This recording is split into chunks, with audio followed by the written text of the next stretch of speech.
ಜನ ಇದ್ದಾರೆ. ನಾವೆಲ್ಲ 24 ಲಕ್ಷ, 30 ಲಕ್ಷ, 35 ಲಕ್ಷ, 36 ಲಕ್ಷ ಜನಸಂಖ್ಯೆ ಇರುವವರು ಮೀಸಲಾತಿ ಬಗ್ಗೆ ಮಾತಾಡ್ತಿದ್ದೀವಿ ಅಂತ ಯೋಚನೆ ಮಾಡ್ತಿದ್ದು ಸರ್ಕಾರ. ಇಡೀ ಕ್ಯಾಬಿನೆಟ್ ಅಲ್ಲಿ ಯಾರು ಕೂಡ ಒಬ್ರು ಕೂಡ ನಮ್ಮ ಅಲೆಮಾರಿಗಳ ಬಗ್ಗೆ ಅವತ್ತು ನಾವು ಕಾಯ್ತಾ ಇದ್ವಿ, ಆಗ್ಲಿಲ್ಲ ಅವ್ರ ಕೈಲಿ. ಆದ್ರೆ ಇವತ್ತು ಫ್ರೀಡಂ ಪಾರ್ಕಿನ ಮುಖಾಂತರ ಗುಡಿಸಲುಗಳನ್ನ ಉದ್ಘಾಟನೆ ಮಾಡೋದ್ರ ಮುಖಾಂತರ ನಾವು ತುಂಬಾ ದೊಡ್ಡ ಒಂದು ಸ್ಪಷ್ಟವಾದಂತಹ ಒಂದು ಸಂದೇಶವನ್ನ ಕೊಟ್ಟಿದ್ದೀವಿ ಸರ್ಕಾರಕ್ಕೆ ಮತ್ತು ದೇಶಕ್ಕೆ. ಏನಂತಂದ್ರೆ ನಾವು ಸಂಖ್ಯೆಯಲ್ಲಿ ಕಡಿಮೆ ಜನ ಇರಬಹುದು ಅಥವಾ ಜನಸಂಖ್ಯೆ ಮತ್ತು ಓಟ್ಗಳಲ್ಲಿ ಕಡಿಮೆ ಇರಬಹುದು, ಏನೊಂದು 2.5-3 ಲಕ್ಷ ಇರ್ಬೋದು ನಮ್ಮವು. ಆದ್ರೆ ಎಲ್ಲರಿಗೂ ಗೊತ್ತಿರಲಿ, ಒಂದು ಸರ್ಕಾರ ಬರ್ಬೇಕಂತಂದ್ರೆ ಕೆಲವು MLAಗಳ ಓಟು 1,000, 2,000, 3,000, 4,000ರಲ್ಲಿ ಹೆಚ್ಚು ಕಡಿಮೆ ಆಗುತ್ತೆ. ಆ ಓಟು ಯಾರು ಅಂತ ಅನ್ಕೊಂಡಿದ್ದಾರೆ ಇವರು? ಆ ಓಟು ನಮ್ಮವೇ. ನೀವು ಯಾವ್ದನ್ನ ಹೇಳ್ತಿದ್ದೀರಲ್ಲ 1,000, 8,000, ಆ ಓಟು ನಮ್ಮವೇ. ಬಂಧುಗಳೇ, ಇಡೀ ಕರ್ನಾಟಕ ರಾಜ್ಯದಾದ್ಯಂತ 19ನೇ ತಾರೀಕಿಂದ ಇವತ್ತಿನವರೆಗೆ ಪರಿತಪಿಸ್ತಿರುವಂತಹ ಊಟ ನಿದ್ದೆ ಇಲ್ಲದೆ ಅಲೆಮಾರಿಗಳಿಗಾಗಿರೋ ಅನ್ಯಾಯಕ್ಕೆ ಅಳ್ತಿರುವಂತಹ ಸಾವಿರಾರು ಯುವಜನರ ಪ್ರತಿನಿಧಿಯಾಗಿ ನಾನು ನಿಮ್ಮ ಮುಂದೆ ಮಾತಾಡ್ತಿದ್ದೀನಿ. ಈಗಲೂ ಕೂಡ ಹಗಲು ರಾತ್ರಿ ಕೆಲಸ ಮಾಡ್ತಿದ್ದಾರೆ. ನಮ್ಮ ಚಂದ್ರು ತರೋಡ್ಸ್ ಇದ್ದಾರೆ.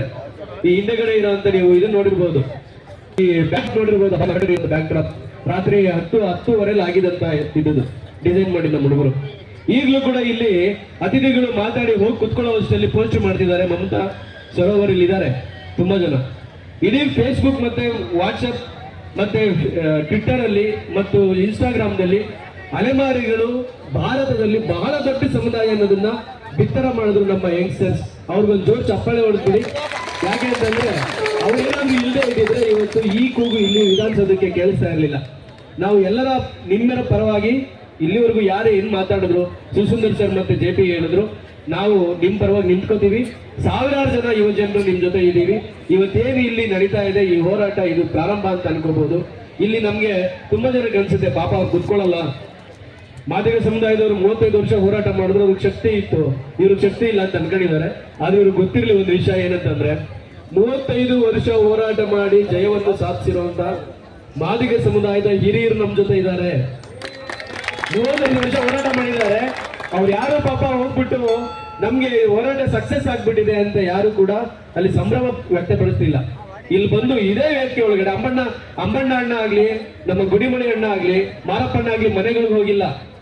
ಮನೆಗಳಿಗೆ ಹೋಗ್ಬಿಟ್ಟು ನಮ್ಮ ಹೋರಾಟ ಸಕ್ಸಸ್ ಆಗ್ಬಿಟ್ಟಿದೆ, 35 ವರ್ಷದ ಹೋರಾಟ ಅಂತ ಹೇಳಿಲ್ಲ. ಇಲ್ಲಿ ಬಂದು ಕೊಟ್ಟಿದ್ದಾರೆ ನಿಮ್ಮ ಎದುರುಗಡೆ. ಇದನ್ನ ನಾವು ಸರ್ಕಾರಕ್ಕೆ ಹೇಳ್ತಾ ಇದೀವಿ. ಎಲ್ಲರೂ, ಇಡೀ ಕರ್ನಾಟಕದ ಜನತೆ, ಇಡೀ ಭಾರತದ ಜನತೆ ಅಲೆಮಾರಿಗಳ ಪರವಾಗಿದೆ. ದಯವಿಟ್ಟು 1% ಮೀಸಲಾತಿ ಕೊಡಿ. ಅದ್ರ ಜೊತೆಗೆ ಅಲೆಮಾರಿ ಸಮುದಾಯಗಳನ್ನ ಮುಂದೆ ತಗೊಂಡ್ಬಂದ್ರೆ ನಿಮ್ಮ ಏನು ಎಷ್ಟು 36 ಲಕ್ಷ ಗುಡಿಸಲುಗಳೇನೋ ಇದು ಹೋಮ್ಲೆಸ್ ಇದ್ದಾರೆ ಅಂತ ಹೇಳುತ್ತೆ ಸರ್ಕಾರ. 36.5 ಲಕ್ಷ ಜನಕ್ಕೆ ಮನೆ ಇಲ್ಲ ಅಂತ ಹೇಳುತ್ತೆ. 36.5 ಲಕ್ಷ ಜನಗಳ ಮನೆ ಇಲ್ಲ ಅಂತ ನೀವು ರಿಪೋರ್ಟ್ ಬರೆಯಕ್ಕಾಗತ್ತೆ. ನಾವು ಎಷ್ಟು ಲಕ್ಷ ಇದ್ದೀವಿ? ಕಡಿಮೆ ಜನಸಂಖ್ಯೆ ಇದ್ದೀವಿ. ಇಷ್ಟೊತ್ತು ಹೇಳಿದ್ರು ಶಿವಸುಂದರ್ ಅವರು, ಗುಡಿಸಲುಗಳೇ ಇಲ್ಲದೆ ಇರುವಂತ ಏನು ಜನ ಇದೀವಿ ನಾವು. 2, 3, 5, 33 ಜನ, 44 ಜನ ಜನಸಂಖ್ಯೆ ಇರುವಂತ ಸಮುದಾಯಗಳು ನಾವು. ಒಬ್ರು ಕೂಡ ಇಲ್ಲಿಂದ ಮಿಸ್ ಆಗ್ಬಾರ್ದು. ಯಾಕೆಂತಂದ್ರೆ ಬಾಬಾ ಸಾಹೇಬ್ ಆಶಯ ಅದು, ಒಬ್ರಿಗೂ ಕೂಡ ಮೀಸಲಾತಿಯಿಂದ ಅನ್ಯಾಯ ಆಗ್ಬಾರ್ದು.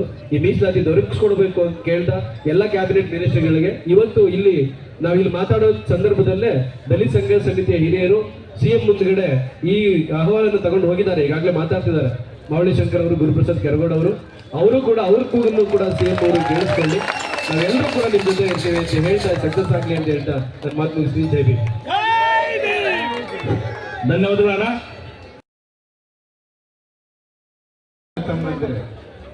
ವೇದಿಕೆ ಮೇಲೆ ಆಸೀನರಾಗಿರ್ತಕ್ಕಂಥ ಎಲ್ಲ ನಮ್ಮ ಸ್ನೇಹಿತರೆ, 1902ನೇ ಇಸ್ವಿಯಲ್ಲಿ ಮೊಟ್ಟ ಮೊದಲಿಗೆ ಕೇಳಿಸ್ಕೊಳ್ರಿ ಮೊಟ್ಟ ಮೊದಲಿಗೆ ಮಹಾರಾಷ್ಟ್ರದ ಕೊಲ್ಲಾಪುರದಲ್ಲಿ ಮೀಸಲಾತಿ ಜಾರಿ ಆಯಿತು. ಆ ಮೀಸಲಾತಿ ಜಾರಿ ಆದಾಗ ಮೇಲ್ಜಾತಿಗಳೆಲ್ಲ ಬಹಳ ಪ್ರಬಲವಾಗಿ ವಿರೋಧ ಮಾಡಿದರು. ಛತ್ರಪತಿ ಸಾಹು ಮಹಾರಾಜರ ಆಪ್ತರು ದಿವಾನರಾಗಿದ್ದಂಥ ಒಬ್ಬರು, ನೀವು ಈ SC STಗಳಿಗೆ ಮೀಸಲಾತಿ ಕೊಟ್ಟಿದ್ದು ಸರಿ ಇಲ್ಲ ಅಂತ ಹೇಳಿದ್ರು. ಯಾಕೆ ಅಂತ ಕೇಳಿದ್ರು. ಮೆರಿಟ್ ಹಾಳಾಗ್ಬಿಡುತ್ತೆ ಅಂತ ಹೇಳಿದ್ರು. ಅದಕ್ಕೆ ಮಹಾರಾಜರು ಒಂದು ಪ್ಲಾನ್ ಮಾಡಿದ್ರು. ಬೆಳಿಗ್ಗೆ ಇವ್ರೆ ಕೇಳಿಸ್ಕೊಳ್ರಿ, ಇದು ಇಂಪಾರ್ಟೆಂಟ್ ಸಬ್ಜೆಕ್ಟು ಮುಖ್ಯಮಂತ್ರಿ ಸಿದ್ದರಾಮಯ್ಯನವ್ರಿಗೆ, ಅದಕ್ಕೆ ನೀವು ಕೇಳಿಸ್ಕೋಬೇಕಲ್ಲ. ಬೆಳಿಗ್ಗೆ ಎದ್ದು ಕುದುರೆ ಲಾಯಕ್ಕೆ ಹೋಗಿ ರಾತ್ರಿಯಿಂದನೇ ಯಾವುದೇ ಕುದುರೆಗಳಿಗೆ ಹುಲ್ಲು ಉರಿ ಹಾಕಿರಲಿಲ್ಲ.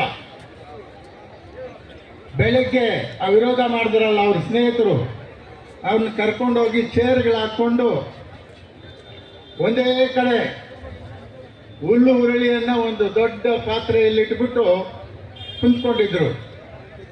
ಆವಾಗ ತಾಕತ್ತಿರೋ ಕುದುರೆಗಳು, ಒಳ್ಳೆ ಕುದುರೆಗಳು ಓಡೋಗಿ ಹುಲ್ಲು ಉರುಳಿಯನ್ನು ತಿಂತಾ ಇದ್ರು. ಕುಂಟು ಕುದುರೆಗಳು, ಮರಿ ಕುದುರೆಗಳು, ಗರ್ಭಿಣಿ ಕುದುರೆಗಳು ಅಸಹಾಯಕವಾಗಿ ನಿಂತಿದ್ದು, ನಿಮ್ಮ ಥರ ಅಲೆಮಾರಿಗಳ ಥರ. ಅದಕ್ಕೆ ಮಹಾರಾಜರು ಅವ್ರನ್ನ ಕೇಳಿದ್ರು, ಇಲ್ಲಿ ಏನು ಗಮನಿಸಿದ್ರಿ ಅಂತ. ಆವಾಗ ಅವರ ಸ್ನೇಹಿತರು ಹೇಳಿದ್ರು, ನೀವು ಅನ್ಯಾಯ ಮಾಡಿದ್ರಿ ಅಂತ ಹೇಳಿದ್ರು. ಏನು ಅನ್ಯಾಯ ಮಾಡಿದೆ ನಾನು? ನೀವು ಒಂದೇ ಕಡೆ ಹಾಕ್ಬಿಟ್ರೆ ಆ ತಾಕತ್ತಿಲ್ದಿರೋ ಕುದುರೆಗಳು ಹೋಗಿ ತಿನ್ನಕ್ಕಾಗಲ್ಲ. ಅದಕ್ಕೆ ಅಲ್ಲೆಲ್ಲಿ ಹಾಕಿದ್ರೆ ಅವು ಕೂಡ ಹೋಗಿ ತಿಂತಾ ಇದ್ವು. ಅದನ್ನೇ ನಾನು ಮೀಸಲಾತಿ ಅಂತ ಕೊಟ್ಟಿರೋದು SC STಗಳಿಗೆ ಅಂತ ಹೇಳಿದ್ರು. ಹೊಡೀರಿ ಜೋರಾಗೆ. ಅದಕ್ಕೆ ಈ ಅಲೆಮಾರಿಗಳಿಗೂ ಕೂಡ ಒಂದು ಇದರಲ್ಲಿ ಹುಲ್ಲು ಉರುಳಿ ಇಡಬೇಕಾಗಿದ್ದು ಸಿದ್ದರಾಮಯ್ಯನವ್ರ ಕರ್ತವ್ಯ. ಯಾವತ್ತೂ ಮಹಾರಾಜರಾದವರು, ರಾಜ್ಯವನ್ನು ಆಳೋರು ಕಟ್ಟ ಕಡೆ ಮನುಷ್ಯನ ಬಗ್ಗೆ ಯೋಚನೆ ಮಾಡಬೇಕು. ಒಂದು ತಾಯಿಗೆ 2 ಗಂಡು ಮಕ್ಕಳಾದರೆ ಒಬ್ಬ ಕುಂಟ ಹುಟ್ಟಿದ್ರೆ ಅವನಿಗೆ ವಿಶೇಷವಾದ ಸವಲತ್ತನ್ನು ತಾಯಿ ಕೊಡ್ತಾಳೆ. ಆ ಕುಂಟ ಸ್ವಲ್ಪ ಓಡಾಡೋ ರೀತಿಯಲ್ಲಿ ಆಗಲಿ ಅಂತ. ನೀವು ಮಾಡಿರೋ ಕೆಲಸ ಬಹಳ ಅನ್ಯಾಯದ ಕೆಲಸ ಸಿದ್ದರಾಮಯ್ಯನವರ. ಈ ಒಲಿಯರ ಜೊತೆ, ಮಾದಿಗರ ಜೊತೆ, ಬೋಗುಗಳ ಜೊತೆ, ಲಂಬಾಣಿಗಳ ಜೊತೆ ಈ ಕುಂಟ್ರನ್ನ ನೀವು ಓಡಕ್ ಬಿಟ್ಟಿದ್ದೀರ. ಈ ಅಲೆಮಾರಿ ಅನ್ನೋ ಕುಂಟ್ರ ಜನಾಂಗವನ್ನ ಓಡಕ್ ಬಿಟ್ಟಿದ್ದೀರಿ. ಅವ್ರ ಕೈಯಲ್ಲಿ ಓಡಕ್ ಸಾಧ್ಯನೇ ಇಲ್ಲ. ನಿಮ್ಮ ಈ ಮೀಸಲಾತಿ ಧೋರಣೆಯಿಂದ ಭಿಕ್ಷುಕರನ್ನ ಮಹಾಭಿಕ್ಷುಕರನ್ನಾಗಿ ಮಾಡೋಂಥ ಕೆಲಸ ಮಾಡಿದ್ದೀರಿ. ಇದು ಸರಿಯಲ್ಲ. ನೀವು ಓಟಕ್ಕೆ ಬಿಡೋದ, ಒಂದು ವೇಳೆ ರೇಸಿಗೆ ಬಿಡೋದಾದ್ರೆ ಇವ್ರನ್ನೂ ಆ ಮಟ್ಟಕ್ಕೆ ತಯಾರು ಮಾಡಿಬಿಟ್ಟು ರೇಸಿಗೆ ಬಿಟ್ಟರೆ ಇವರು ಓಡಕ್ಕೆ ಸಾಧ್ಯ ಆಗ್ತದೆ.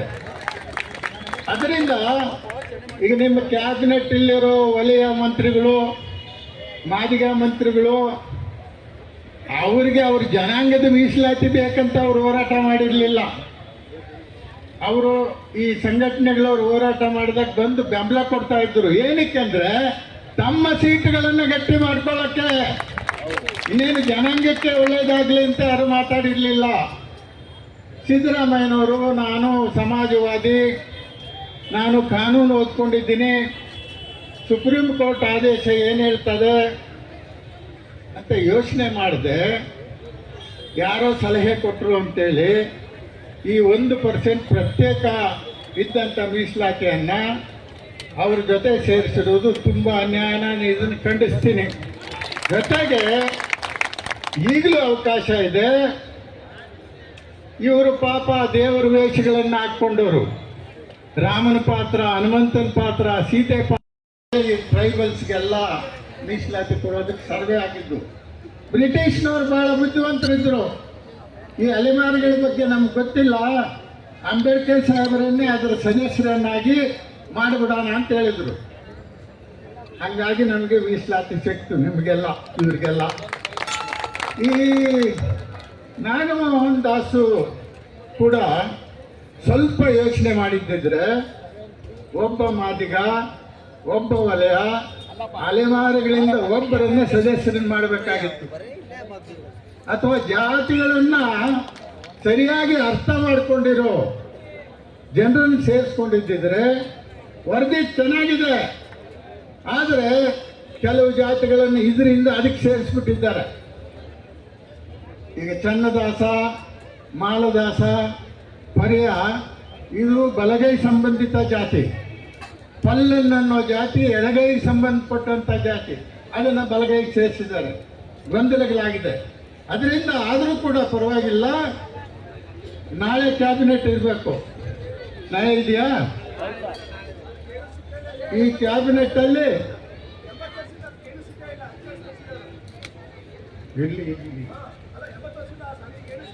ಇಲ್ಲ, ಮತ್ತೆ ಸಂಬಂಧಿತ ಜಾತಿಗಳಂತೆ ಯಾಕೆ ಸೇರಿಸಿದ್ರು? ಸಂಬಂಧಿತ ಜಾತಿ ಅಂತ ಹೇಳ್ಬಾರ್ದಾಗಿತ್ತು. ಸಿಕ್ಕಿಲ್ಲ ಅನ್ನೋದು ಆಮೇಲೆ ಪ್ರಶ್ನೆ. ಈಗಲೂ 4ನೇ ತಾರೀಕು ಕ್ಯಾಬಿನೆಟ್ ಮೀಟಿಂಗ್ ಇದೆ. ಈ ಅಲೆಮಾರಿ ಜನಾಂಗ ಎಷ್ಟು ಜನ ಇದ್ದಾರೆ ಅವರಿಗೆ ಪ್ರತ್ಯೇಕವಾದ 1% ಮೀಸಲಾತಿಯನ್ನು ಕೊಡೋದ್ರ ಮೂಲಕ ನೀವು ಅನ್ಯಾಯವನ್ನು ಸರಿಪಡಿಸಬೇಕು. ನೀವು ತಾಯಿ ಥರ ಯೋಚನೆ ಮಾಡಿ. ಛತ್ರಪತಿ ಸಾಹು ಮಹಾರಾಜರು 1902ರಲ್ಲಿ ಏನು ಯೋಚನೆ ಮಾಡಿದ್ರು ಆ ಥರ ಮಹಾರಾಜರ ಯೋಚನೆ ನಿಮ್ಗೆ ಬರಲಿ. ಜೊತೆಗೆ ಈ ಅಲೆಮಾರಿಗಳ ಹೋರಾಟಕ್ಕೆ ವಿಶೇಷವಾಗಿ ಕರ್ನಾಟಕದ ಎಲ್ಲ ಜನಾಂಗದ ಬೆಂಬಲ ಇದೆ.